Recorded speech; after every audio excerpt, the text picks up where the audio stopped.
Hello, hello. It's Coach Andrea T here with the Master Menopause Metabolism podcast. It's that time of the week again. And today I'm going to uncover some juicy stuff for ladies 40 plus to really expose the whole coaching slash menopause industry. And I'm just going to tell you like it is. So if you're ready, let's dive in. All right. Well, you know what? I'm just going to put it out there. This podcast is not so you'll join my program or like me or anything else. It's literally just my viewpoints on what I've experienced after coaching women for, 25 plus years on their bodies, their health. And as a almost 50-year-old woman myself, I've also experienced it. So, let's basically, remember I was eating 1,100 calories a day. I was moving constantly and still gaining belly fat. Like I thought about that 10,000 hour rule. It's like I've done that with workouts over the last 30 years. The amount of time I've spent with women in in the gym working on their bodies and on my own body literally is some days 10 plus hours a day. And then my own workouts could have been 2 to 3. To be honest, I would do their workout with them and coach them, and then I do my own and teach classes. I did the whole thing with them, and basically, I at some point though did all that, and I was still gaining, and I had low energy. I was bloated, frustration everywhere. And the so-called experts, they were all over the place. Some saying, don't join F45. I didn't do stuff like that, but like, don't do HIIT training, eat this, eat less. If you're not losing weight, you're not in a calorie deficit. You hear it all the time. Oh, you should be intermittent fasting. You have to get your mitochondria up. Your cells need to be shed and blah, blah, blah. And then I'd hear like, you need to go in the red sauna, do your workouts in the infrared sauna. I mean, I'm sure you've heard that too. Cold plunges, don't eat for 3 days, reset things. It's your gut health. Have some kimchi, you know, and others were saying, the only thing that matters is that you're not in a calorie deficit. I still see it now. I was so confused because I knew what worked for my body and then it stopped working for my body. And so I legitimately never have had a discipline problem. Never. I am a girl who will show up, do the work, and absolutely do it day after day after day after day. I'm a consistent freak. So that wasn't the issue. But I didn't know who to trust, what to do, because what had worked was no longer working. So today I'm cutting through the noise and I'm going to show you how understanding the basics like protein, strength, and your labs can actually give you control over your hormones. So let's talk a little bit about the confusion right now and the competitiveness in the industry. So I mean, talk about, we've already had, what is the right workout, right, for your body? Like to not overstress, your cortisol is high, you hear that message. There's also the keto people, there's the carnivore, there's the intermittent fasting, there's the low carb gurus who say, this or that or all the things. And then you've got your, people, now we've got a whole other spin on it because we have GLPs, glucagon-like peptides, and hormone replacement therapy. So we have more tools than ever, but I can tell you I'm more confused than ever, or was. And so really, like the fitness coaches say, hormones aren't your issue. They want to just go old school and say, you know what, if I just lived off the land, and if I do, and if you do, your body's going to work and it's all going to work out for you. Nutrition experts say, you know, it's all hormonal. They're saying, it's because you have this deeper issue with your hormones.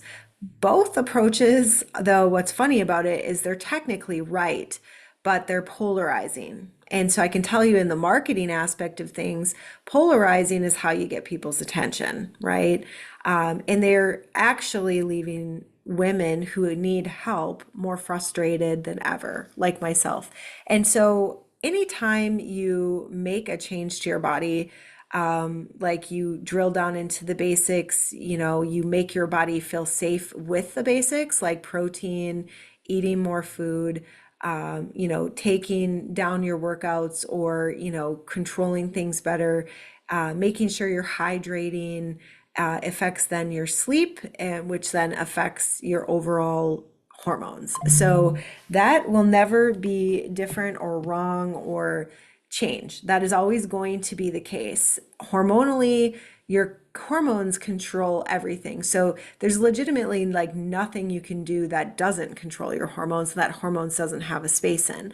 I think the difference is that most women don't understand how the basics or how certain things impact their hormones. So there's really, is there a need or not a need, for you to know that when you eat a certain amount of protein, your body is going to break it down. It's going to cause extra heat, basically in the body, and it's going to raise the metabolic rate. And so that's going to impact your insulin, which is a hormone, which is going to impact your overall cortisol, which is also, when you get sunlight in your eyes and you get up and start drinking water, like you're actually creating melatonin that's going to help you sleep at night. Is that important that you know that? I don't know. For some women, yes. I think they need to know why because they're like, I've been doing all that crap, it seems, and nothing's changing. And so then they say, well, get in a calorie deficit, eat less, move more. If you're not losing weight, you're not in a calorie deficit. Sure, but is there metabolic adaptation with your hormones? Yeah, there always is. And so our body will slow the process down when it feels deprived to feel safe. And so that is also an aspect. And I think it's important to know a little bit about what your hormones are doing because I find when women are educated, they're more empowered and they make better choices. So, is it all about your hormones? Ultimately, yeah, it truly is, right? Because everything you do nutritionally, movement wise, sleep wise, all of that impacts how your body works. Like, can it fix a thyroid issue? What you're eating, like the thyroid's the thermostat of the body, like that Oprah came out with that years ago. And like, oh my God, my thyroid, that's why I'm not losing weight, and it helped her for a little bit, but then she just gained the weight back, because she's also talked about her emotional ties to food and coping mechanism, and using it that way. And it's hard for her not to do that. And so the thyroid is you're not going to be able to generate more thyroid production, immediately if you don't have one. And then there's reasons as to why isn't your thyroid working? Is it autoimmune? Is your body attacking it itself? Is there now has that impacted your gut? All true, true, and true, then which impact your hormones. And once you understand that, you'll know how to fix it.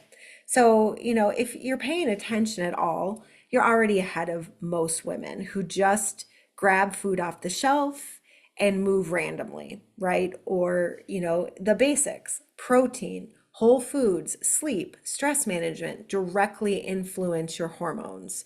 So let's talk about the first actionable tip that you can do today, okay? Protein. So protein is critical for women in perimenopause and menopause because we start to lose muscle mass. And what muscle mass does is it stabilizes your blood sugar, it supports your metabolism. So that helps you to have a higher calorie burning mechanism and metabolism. And when you have a stabilized blood sugar, basically you can burn more fat. Okay. And so that's really important. And so if you're losing that ability or losing the muscle, that really starts to set you up in a bad way. And that can happen naturally just from your perimenopausal transition hormonally. So I think it's important you know that. It's very, very important. So protein has to be broke apart. It has drills down into amino acids. It takes your body more time, more effort, more chemical reaction. So it creates a higher metabolic rate. Then it also helps you maintain your muscle, which your body has to support for a long-term journey, which takes more metabolic rate as well. So it's like, okay, this is for every woman across the board. Could there be complications with it?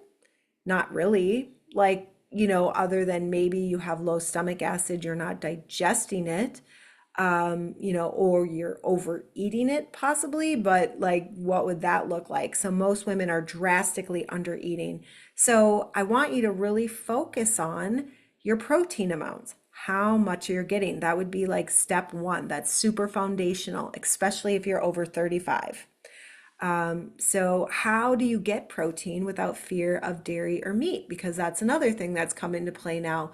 Oh, you know what? It's going to really impact um, our bloating, our inflammation, because dairy is inflammatory. Meat is, also, going to cause cancer. And then women have had breast cancer, so that leaves that. So it's like, we really have to drill down and understand that if you haven't had bloating or issues around dairy, it probably isn't something to worry about. And you could add in some enzymes to help you with that. You could take it out for a while and add it back in. But I would say dairy and meat are two of the best absorbed like sources of protein that a woman can eat. So like, let's think egg whites, whey protein, those are the top two.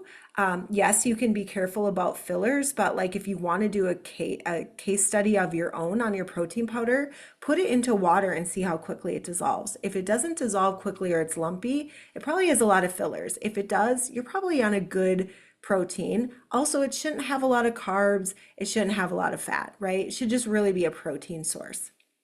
So, actionable tip number two is strength training. So, the concept of compound lifts and why this helps you is like when you work your body in a squat or a deadlift or in a shoulder press or a chest press or a bent over row, that is going to give you so much bang for your buck than just doing little shoulder presses or bicep curls or tricep kickbacks, because you are getting multiple large muscle groups to work at once. So you can get a whole lot done in a short amount of time.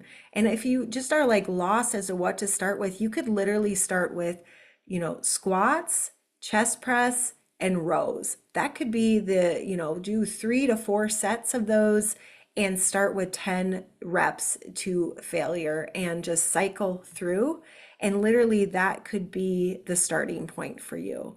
And I really want you all to know that doing that 2 to 3 times a week is going to start making a huge difference in as little as 4 to 6 weeks. As a matter of fact, that's going to help quickly, the most quickly out of all of the things that you can do if you're eating enough protein to supply this muscle. So protein first, second, 2 to 3 times, and we're going to start with sets of squats, sets of, chest press, and then bent over rows. Boom, very easy. If you have a gym, lat pull downs. That's where we're going to start. And those three moves are basically going to hit your tricep, your shoulder, your rear deltoid, your pecs, like your abs, because you're stabilizing, and you're also going to get your glutes, your hips, your quads, your hamstring. I mean, you're really not going to leave anything out there. So the last tip here is number three, labs and hormone utilization. So it's really important to know your hormone levels and how your body uses them to give clarity, not just what amounts are in your body. So a lot of doctors will do the blood test. I say, let's take this a step further and let's do a Dutch hormone with precision analytics and look at what your body does with those hormones that you're taking. Even women on HRT benefit from understanding utilization of it versus just having it be present.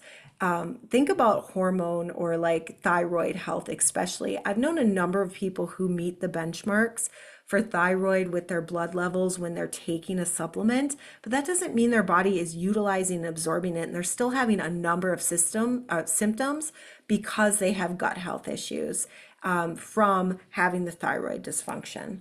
So, over the next few weeks, I'm going to walk you through each step, starting with protein, then strength, and understanding how your labs are working. Everything you need to know to work with your hormones, not even hormones, I just hate the word at this point, to work with your body, fuck it, instead of against it. Follow along on YouTube. I'm gonna break this down really easily. And so, if you're Here, you're already 99% ahead of the game. Stop being confused and take small steps. Work with your body, and I promise you will start feeling better. We'll figure this out. Next week, we're going to dive deep into why lifting weights isn't scary and how it changes your hormones in the ways cardio never, ever will. So I look forward to seeing you. Have a great rest of your week. Hopefully, this helps you out to dispel some of these myths and to get out of the punching bag, I call it, of marketing and these polarizing things. They're all saying the same thing, essentially, honestly.